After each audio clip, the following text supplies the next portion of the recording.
Voting, yes. I think that the results of the 2015 elections clearly show that elections now matter in Nigeria. Electronic voting perhaps can enhance the process, but remember we just had elections in Kenya that were annulled because the server was proved to have been tampered with. So technology may not be the all-in-all solution. I'm sure technology can help, but that is not the problem.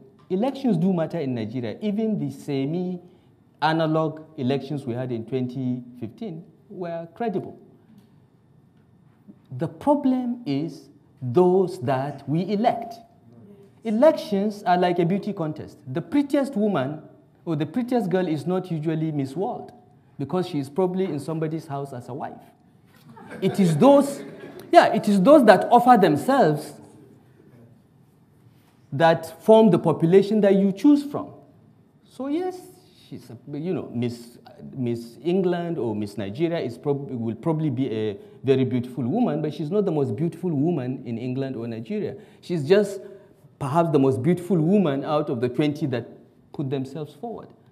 So unless you improve the quality of those that put themselves forward, whether elections matter or not will not result to better outcomes. This is my point. This is my appeal to Nigerians, particularly those in diaspora, to get off criticizing online and come back and be engaged in the political process. Your criticisms count for nothing. It is actual involvement, getting your hands dirty at shaping how political parties select candidates that will make Nigeria better. Not just the election itself. The election is just one. And we are past that stage. I think JEGA's reforms have already ensured that elections in Nigeria are likely to continue to be free, fair, and credible. We can put more technology into it, but the key issue is who do we vote for? And what is the quality of the persons that we can vote for? I think that's where we need to focus our attention. How to make youth to be engaged? We try to get the youths engaged. But what we find is that youths come into the political process with a sense of entitlement. Nobody gives you power. You have to get involved and fight and negotiate for it. If youth think that old guys will just hand over power to them because they are young, they're making a mistake. That it has not happened anywhere in the world. It will not happen. The issue is involvement and getting engaged and making contributions. Then you'll have the way. And I don't agree that youths cannot be voted for. The minimum age for contesting elections in Nigeria is 21. You can contest for local government chairmanship, councillor, even state assembly. I think even national assembly is 20-something. President is 30, I think, or 40. I think it's 30. So it is not true that young people have no opportunity to contest. It is just that they come in with a sense of entitlement without getting involved in the process and negotiating and getting the support of the party and the leadership.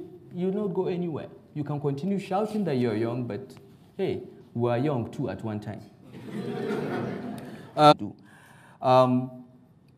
Social activists that, young people think they don't have a chance. You see, this is a chicken and egg situation. So long as young people believe they don't have a chance and stay away, they will never be there. My appeal to young people, and I work a lot with them, and I engage very actively on social media, largely because I want to encourage young people not to repeat the mistakes I made. Because until the age of 45, I did not believe in politics or joining political parties or engaging in politics. It was after I had served as minister and left office that I realized the primacy of politics over everything. I say this again and again to all the young people I talk to. Politics trumps everything. You can go and do your NGO, be social activists and so on. You will never change the world unless you are Bill Gates with tons of money. All right? The way to change your environment is to participate in the political process. And you cannot do so without getting your hands dirty. You'll be disappointed. You'll be frustrated. But it is your country. It is your future. I am 57 years old. Maybe I have 2 more decades to live. Maybe 3 if I live very long. My family, yeah, doesn't last long. Okay? But those of you that are in your 20s and 30s, in an age when medical technology is improving every day, some of you may live to be 100. You have 70 years of your life ahead of you. If you don't get involved now to change the future and shape it, will leave behind to you a nation that you don't like. The best example is here in the UK, Brexit. If the young people had come out in the numbers that they needed to vote for their future, maybe the Brexit outcome would have been different. And this is a warning to young people across the world, particularly in Nigeria. You are 80% of the population. Since the moment, get involved. It won't be easy. It will not be easy, but you don't have a choice. And you can be social activists, you can do all this, but at the end of the day, you must get involved in the political process at one level or another if you want to change and shape your future. There is no alternative.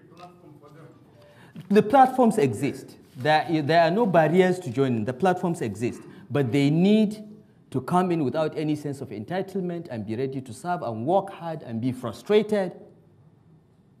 But in the end, they will prevail because they have the numbers, they have the brains, they have the access to the technology. Many of us cannot switch on a PC. We are on our way out, but you have to come in to push us out, and you must.